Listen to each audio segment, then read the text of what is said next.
জানো, পুরুষ ও নারীর মধ্যে একজন নারী নিঃস্বার্থভাবে ভালোবাসতে জানে, সম্পর্কর মূল্য দিতে জানে। তারপরেও নারীদেরকেই এই সমাজে সব থেকে বেশি ছোট করা হয়। হ্যাঁ, নারীদেরকেই ছোট করা হয়। ছোট করার কাজটা বেশিরভাগ ক্ষেত্রে নারীরাই করে। হ্যাঁ, নারীরাই করে। শুনতে অবাক লাগলেও এটাই সত্যি।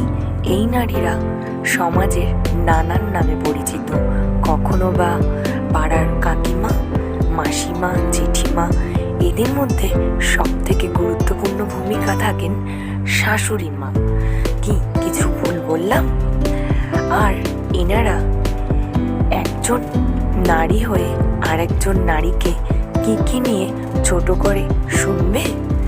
যেমন মেয়েদের বিয়ের আগে ও পরে গুরুত্বপূর্ণ বিষয় তার গায়ের রং।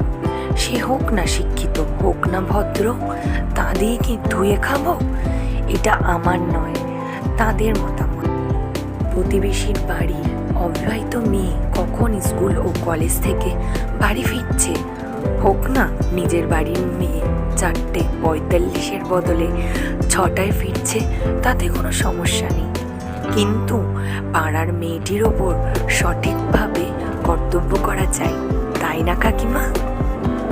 আর এর মধ্যে সব থেকে গুরুত্বপূর্ণ হলো ডিভোর্স। এই ডিভোর্স যেই মেয়ের হবে, সেই মেয়ের কপালে ভগবান না যতটা দুঃখ লিখবে, পাড়ার কাকিমা, জেঠিমা এরাই তার কপালে দ্বিগুণ দুঃখ লেখার দায়িত্ব নিয়ে নেবে। বাবা, আর বেশি